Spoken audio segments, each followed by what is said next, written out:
Dicen que el amor es ciego. Es una mentira piadosa que nos contamos para justificar nuestros errores. Pero yo nunca he tenido el lujo de la ceguera.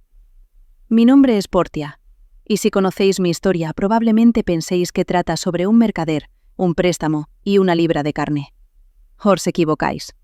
Esta historia trata sobre el riesgo. Yo vivía prisionera en mi propio palacio en Belmont, rica y terriblemente sola, atada por la última voluntad de un padre muerto que decidió que mi destino lo elegiría el azar de 3 cofres. 1 de oro, 1 de plata, 1 de plomo. Pero mi corazón ya tenía dueño antes de que comenzara el juego.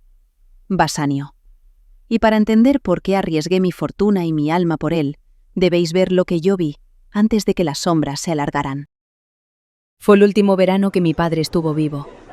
Basanio llegó en el séquito del marqués de Montferrat. No era un príncipe, ni un duque. Era un veneciano, un erudito y un soldado. En un palacio lleno de hombres que solo hablaban de sus rentas, él hablaba de ideas. La vista es magnífica, Lady Portia, aunque palidece ante la anfitriona. Un cumplido de cortesano, señor. Fácil de decir, difícil de sentir. Vos sois el veneciano del que hablan, ¿no? El erudito que viaja con el marqués. Erudito por inclinación, soldado por necesidad, y actualmente, un hombre deslumbrado.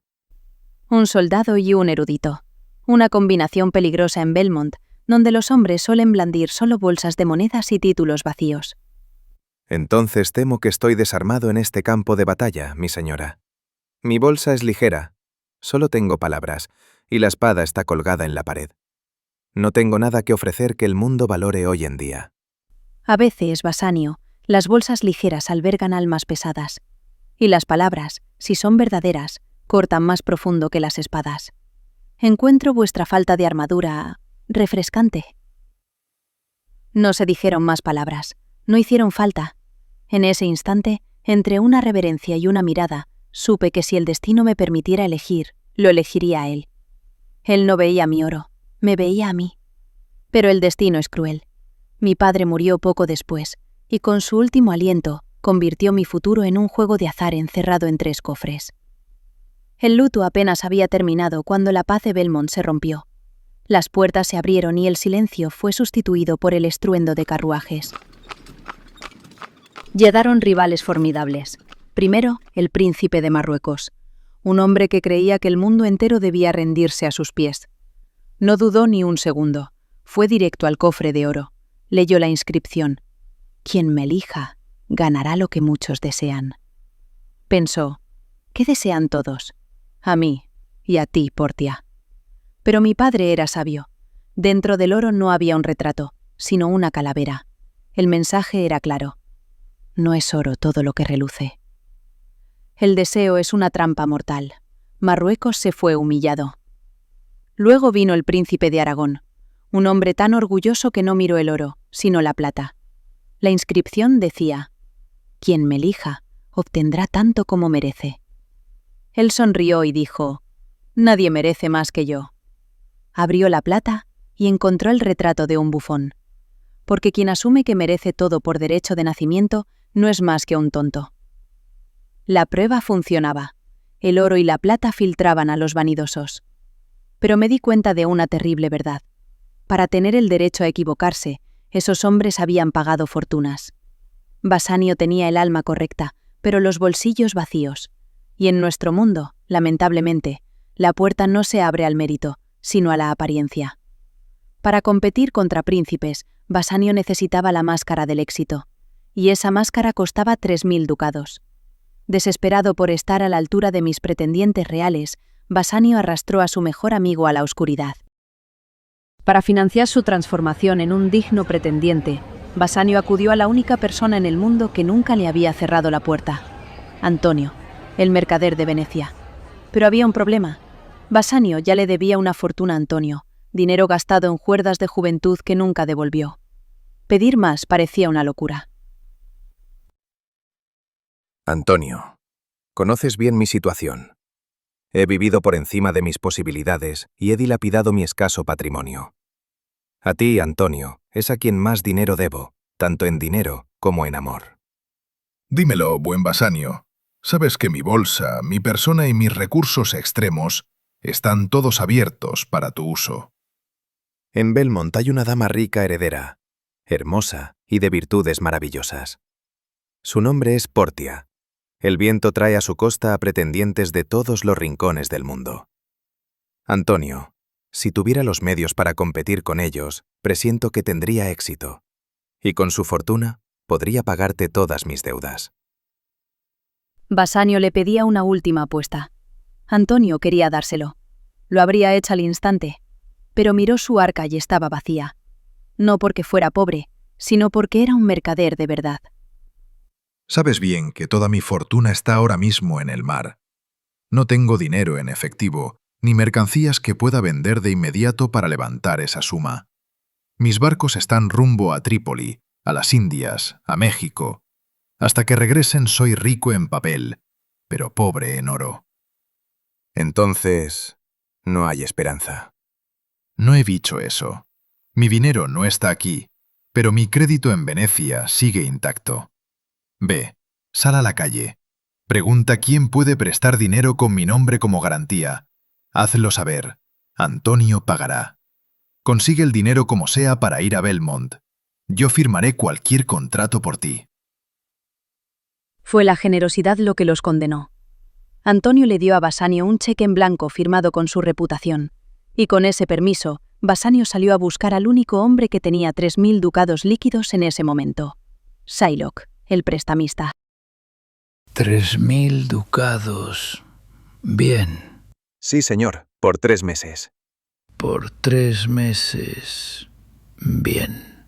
Y por los cuales, como os he dicho, Antonio será el fiador.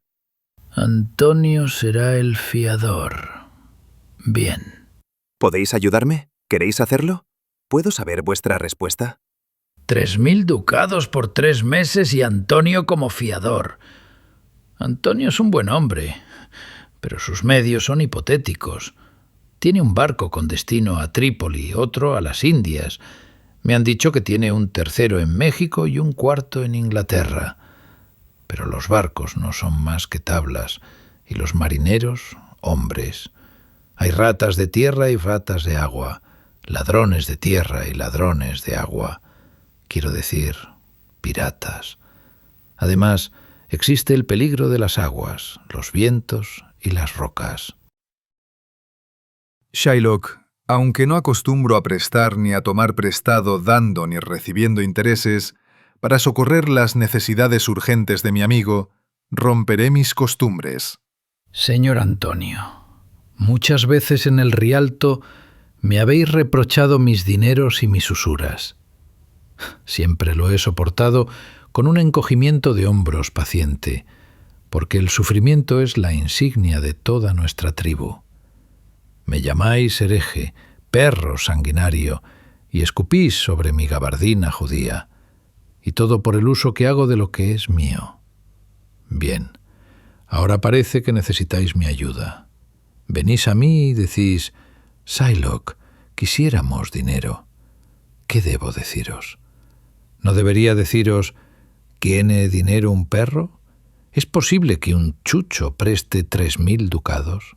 Es muy probable que vuelva a llamarte lo mismo, a escupirte de nuevo y a darte de puntapiés también. Si quieres prestar este dinero, no lo prestes como a tus amigos, sino préstalo a tu enemigo. Porque si él rompe el trato, tú podrás exigir el castigo con mejor cara. Mirad cómo os acaloráis. Quisiera ser vuestro amigo y tener vuestro amor. Olvidar las ofensas con las que me habéis manchado y prestaros ese dinero sin tomar un solo céntimo de interés. Esa es mi oferta amable. Eso sería gentileza. Venid conmigo al notario. Firmadme allí vuestro pagaré simple, Antonio. Y a modo de broma, estipulamos que si no pagáis tal día, en tal lugar, la suma o sumas expresadas, la penalización consistirá en 1 libra exacta de vuestra hermosa carne. 1 libra que podrá ser cortada y separada de la parte de vuestro cuerpo que a mí me plazca. No firmarás ese contrato por mí. Prefiero quedarme en mi necesidad. No temas, hombre, no tendré que pagar la multa.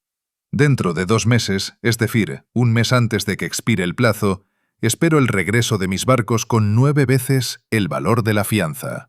Oh, padre Abraham, qué cristianos son estos, cuya propia dureza les enseña a sospechar de los pensamientos ajenos. Decidme, si él no paga, ¿qué ganaría yo con exigir la penalización? Una libra de carne humana no es tan estimable ni tan provechosa como la carne de carnero o de buey. Digo esto para ganar su aprecio. Si él la acepta, bien. Si no, adiós. Sí, Shylock. Firmaré el pagaré. Antonio firmó su sentencia de muerte creyendo que el mar sería generoso. No lo fue. Pero antes de que la tragedia golpeara, el odio en el corazón de Shylock fue alimentado con más leña. Su hija, su propia sangre, huyó de casa, robándole y renegando de su fe para casarse con un cristiano. Cuando los amigos de Antonio se encontraron con el prestamista en la calle, no vieron a un padre roto, sino a un blanco de burlas. Le preguntaron qué haría con la fianza si Antonio fallaba. ¿Para qué servirá su carne? Se rieron. Y en ese momento, el monstruo habló con la voz de un hombre herido. ¿Para qué servirá la carne? Para cebar peces. Si no alimenta nada más, alimentará mi venganza. Él ha despreciado mi nación. ¿Y cuál es su motivo? Que soy judío. Es que un judío no tiene ojos, no tiene manos, órganos, pasiones. No se hiere con las mismas armas y no siente el mismo frío y calor que un cristiano. Si nos pincháis, no sangramos. Si nos envenenáis, no morimos. Y si nos ofendéis, no hemos de vengarnos. Fue un discurso que heló la sangre de quienes lo escucharon, porque Shylock tenía razón. Antonio y los suyos la habían escupido, pateado y despreciado durante años. Ellos sembraron el odio y ahora se sorprendían de que el árbol diera frutos venenosos. Shylock no nació monstruo, Venecia lo hizo monstruo. Y ese monstruo ahora quería cobrar su deuda, no en oro, sino en sangre. Mientras el veneno se cocinaba en Venecia, Bassanio llegó a mí. Brillaba como un príncipe, ajeno a la tormenta que se avecinaba. Pero mi padre, incluso desde la tumba, interponía una última barrera. 3 cofres, oro, plata y plomo. Si elegía mal, debía irse. Yo sabía cuál era el correcto. Podría haberle hecho una señal, un guiño, pero mi honor me ataba. Tenía que confiar en que su alma fuera tan noble como su rostro. Le ruego que se detenga un momento. Si elige mal, perderé su compañía. Oh, estos ojos tuyos me han partido el corazón en 2. Una mitad es tuya, la otra mitad es tuya. Es decir, mía. Pero si es mía, es tuya. Y así soy toda tuya. Quien me elija, ganará lo que muchos desean. Lo que muchos desean, eso puede ser la apariencia, el adorno engañoso. El mundo siempre se deja engañar por el oropel. En la ley, ¿qué causa podrida no se vuelve graciosa con una voz elocuente? No, oro llamativo, no te quiero a ti. Quien me elija, obtendrá tanto como merece. ¿Y quién tendrá el valor de definir su propio mérito? Pero tú, pálida plata, eres el vil medio de cambio entre los hombres. Tampoco te quiero. Quien me elija, debe dar y arriesgar todo lo que tiene. Tú, plomo humilde, que más bien amenazas que prometes, tu sencillez me conmueve más que la elocuencia. Aquí elijo, que sea la dicha la consecuencia. El aire escapó de mis pulmones. Abrió el plomo. Y allí estaba, mi retrato. El alivio fue tan intenso que mareaba. Había ganado. Él me había ganado. El soldado de bolsa ligera me había ganado. En ese instante le entregué mi casa, mis sirvientes y a mí misma. Y para sellarlo, le di un anillo. Este anillo es la corona de nuestro amor. Te lo doy con todo lo que tengo. Si alguna vez te separas de él, lo pierdes o lo regalas, será el presagio de la ruina de nuestro amor, y tendré derecho a reclamarte por ello. Portia, cuando este anillo se separe de mi dedo, será porque la vida se ha separado de mi cuerpo. Juramentos eternos, que duraron apenas unos minutos, porque la felicidad es frágil cuando se construye sobre cimientos prestados. Apenas habíamos sellado nuestro amor, llegaron mensajeros de Venecia. Hay en esa carta algunas palabras fatales que roban el color de tus mejillas. Bassanio, ¿qué ocurre?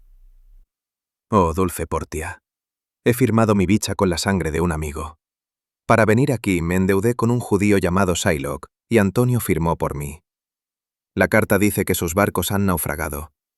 El judío no quiere el dinero, exige la penalización, su libra de carne. Antonio va a morir. ¿Es tu querido amigo el que está en tal apuro por tu culpa? El mejor de los hombres, y va a morir por mí. Jamás. Pero no puedes ayudarle siendo solo mi prometido. Necesitas mi fortuna, y para eso debes ser mi esposo. No hubo banquete. No hubo noche de bodas. Lo llevé al altar casi corriendo, y luego le dije: paga la deuda, dobla los 6.000 ducados, triplícalos, antes de permitir que un amigo tal pierda un solo cabello. Ahora que éramos marido y mujer, mi oro era su oro. Llené sus manos de dinero y lo empujé hacia la puerta. Vuela Venecia, Bassanio, salva a tu amigo. No habrá lecho para nosotros hasta que tu deuda de honor esté pagada. Lo envié con dinero, pero yo sabía lo que Bassanio ignoraba. Shylock no era un mercader buscando lucro, era un hombre buscando venganza. El oro no detendría un cuchillo, solo la ley podía hacerlo. En ese momento dejé de ser la dama que esperaba en la torre. Tenía que entrar en ese tribunal. Pero Venecia no permite mujeres en la corte, y mucho menos escucha a extraños. Necesitaba 2 cosas, un disfraz y una autoridad irrefutable. Mi primo Bellario, en Padua, era el doctor en leyes más respetado de Italia, el consejero del propio Dux de Venecia. Le envié un mensaje urgente contándole mi plan. Él entendió. Bellario me envió las togas de doctor y, lo más importante, el arma definitiva. Una carta sellada dirigida al Dux. En esa carta, mi primo se excusaba diciendo que una enfermedad repentina le impedía asistir al juicio, pero que enviaba en su lugar a un joven y brillante erudito romano llamado Baltasar, quien conocía su opinión legal al detalle. Con esa carta, Bellario me prestaba su reputación. Con esa carta, yo ya no era Portia. Le dije a los sirvientes de mi casa que me retiraba a un monasterio a rezar para que nadie sospechara. Mentí. Subí a mi carruaje y corrí hacia Venecia, no como una esposa preocupada, sino como el doctor Baltasar, la única esperanza de Antonio. La sala del tribunal era el corazón palpitante de Venecia. Presidiéndola estaba el Dux, prisionero de su propia ley.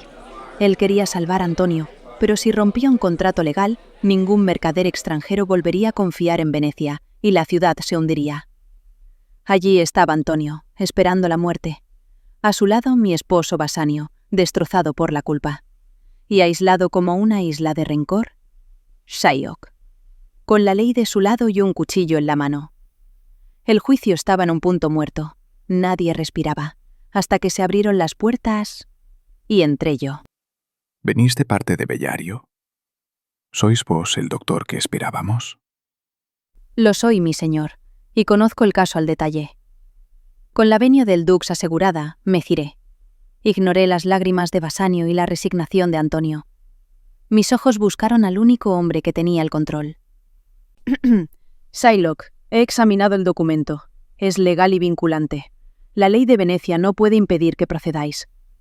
Oh, noble juez, excelente joven. Sin embargo, Shylock, sed clemente. Aquí hay oro suficiente para pagaros el triple. Aceptadlo y dejadme romper este contrato. Jamás he hecho un juramento ante el cielo. ¿Queréis que cargue con un perjurio?